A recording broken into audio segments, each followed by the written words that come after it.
Agnès Garçon, bonjour. Vous êtes en charge des ressources minières au sein des Sablières de l'Atlantique. Et on se rencontre aujourd'hui à Nantes. Nous étions sur votre bateau, le Saint-Pierre. J'aimerais d'abord que vous nous expliquiez en quoi consiste votre métier. Voilà, alors nous sommes extracteurs de granulats, c'est-à-dire qu'on extrait du sable au large des côtes de la Loire-Atlantique. Et ce sable va approvisionner deux secteurs, le secteur du bâtiment pour faire des bétons, et puis le secteur aussi du maraîchage à la nantaise, puisque la mâche aujourd'hui et traditionnellement pousse sur un lit de sable. Voilà. Pourquoi la mâche a besoin de sable qui vient de la profondeur des océans? Alors parce que historiquement, la mâche était cultivée sur du sable qui venait de la Loire, qu'on n'extrait plus dans les fleuves pour des raisons écologiques. Ça a malheureusement contribué à déstructurer le lit de la Loire d'avoir trop extrait. Et donc le sable est un bon support phytosanitaire pour la mâche et puis aussi permet de la maintenir à une température constante pendant les hivers et d'éviter aussi l'envol de la graine lorsqu'il y a des épisodes venteux. Voilà. Alors sur les sujets qui nous intéressent, on a une petite phrase qui dit « Océan, bonne santé, c'est un climat protégé » et donc on regarde comment les acteurs du maritime essaient d'exercer leurs activités en impactant le moins possible sur l'environnement. Alors vous êtes membre du réseau Respect Océan de Raphaël Algovello, donc qui salue les bonnes pratiques. J'aimerais bien que vous nous expliquiez quelles sont les bonnes pratiques que vous pouvez avoir avec vos bateaux ou avec votre manière d'extraire le sable. Alors tout d'abord, il y a le côté navire.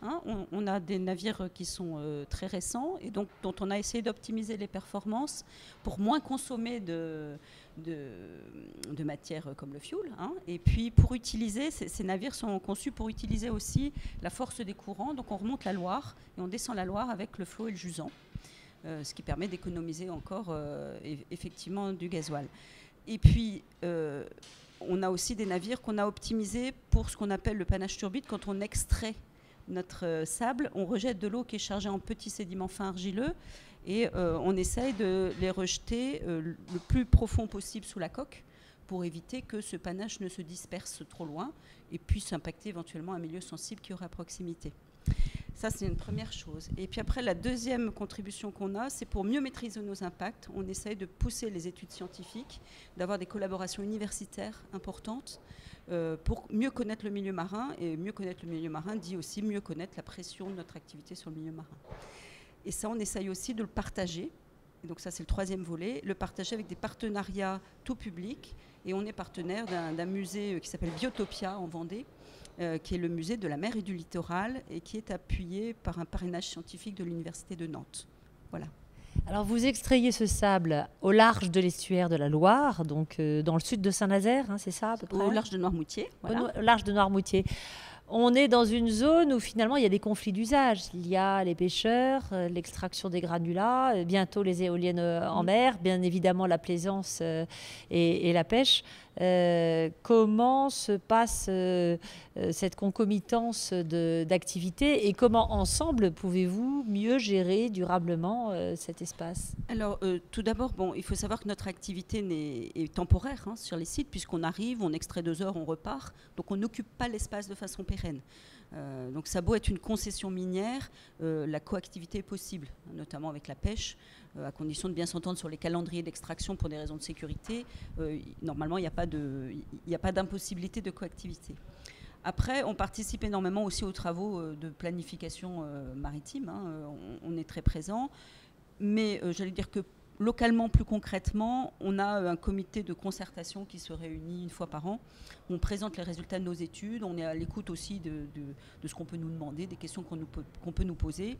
Et ça réunit le monde associatif, les élus, les administrations et nous-mêmes professionnels autour du sujet de notre concession minière. Alors justement, parlez des résultats de vos études, c'est-à-dire que on imagine que ça doit être particulièrement impactant d'aller faire des creux, des trous dans le fond des océans pour aller chercher du sable. Ça bouleverse sans doute les écosystèmes sur c'est très clair.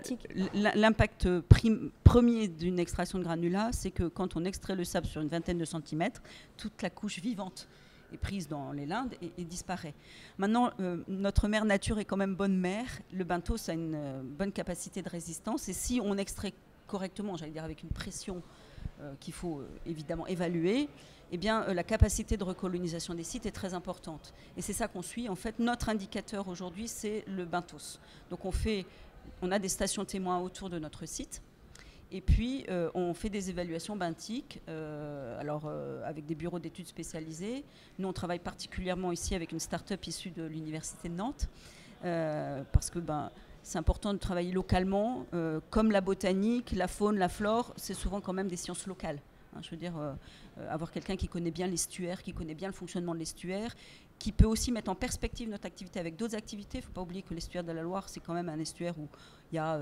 comme vous le disiez, de l'éolien, il y a de la pêche, il y a du dragage portuaire, puisque le port autonome de Saint-Nazaire aussi drague, beaucoup de plaisance, de la pêche à pied aussi. Donc d'avoir aussi des gens qui peuvent remettre en perspective la pression anthropique d'une activité par rapport à l'impact cumulé des activités, c'est aussi pour nous important. Donc on essaye, à travers ces suivis benthiques, de vérifier que l'activité permet une recolonisation.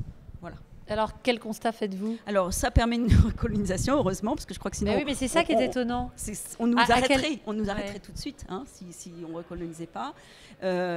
Mais ça peut être une recolonisation, ce n'est pas une résilience, c'est-à-dire qu'on ne retrouvera pas les communautés primaires qu'il y avait avant qu'on extrait. Parce qu'en fait, c'est un peu comme à terre, on bouleverse les sols, ce que vous disiez. Donc la structure géomorphologique est bouleversée, la bathymétrie est différente. Donc ce sont d'autres communautés qui peuvent s'installer, qui peuvent être opportunistes au début aussi. Donc on peut avoir un peu de communautés primaires. Et puis après, le site peut se recoloniser avec des espèces qu'on n'a pas vues avant. Je pense notamment au tourteau qu'on trouve maintenant sur les fonds qui sont bouleversés. Il se met dans les creux, ce qu'on n'avait pas évidemment sur des fonds sableux grossiers. Le tout, c'est de bien, à mon avis, mais ça, c'est d'évaluer bien l'état initial. Si l'état initial est rare ou présente des particularités, je crois que il faut savoir dire c'est pas là que je vais aller extraire, quoi. Donc voilà, c'est vraiment éviter. On est vraiment dans la logique éviter, réduire. On évite d'abord les sujets sensibles et puis après on essaye de réduire en connaissant mieux le milieu marin et en faisant les études appropriées. Vous êtes adhérente donc du réseau Respect Océan. Qu'est-ce que ça vous apporte ?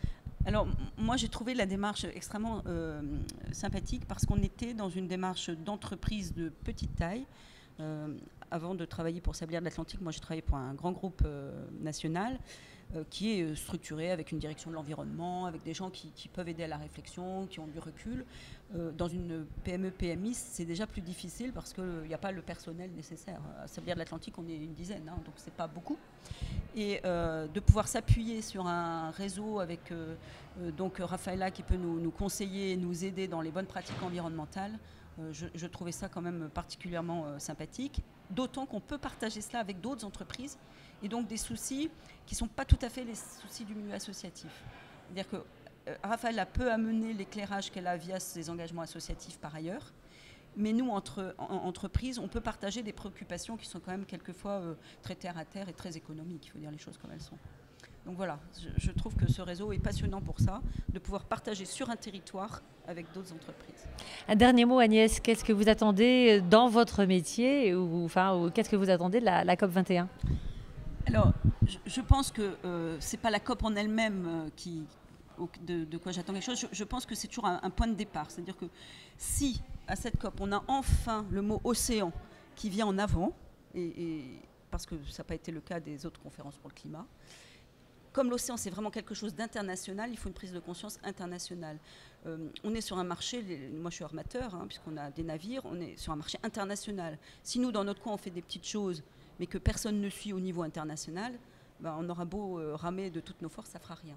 Donc ce que j'attends de cette COP21, c'est vraiment cette prise de conscience internationale pour que les sujets soient portés pour l'océan au niveau international et plus simplement local. Voilà. Merci Agnès. Bon vent.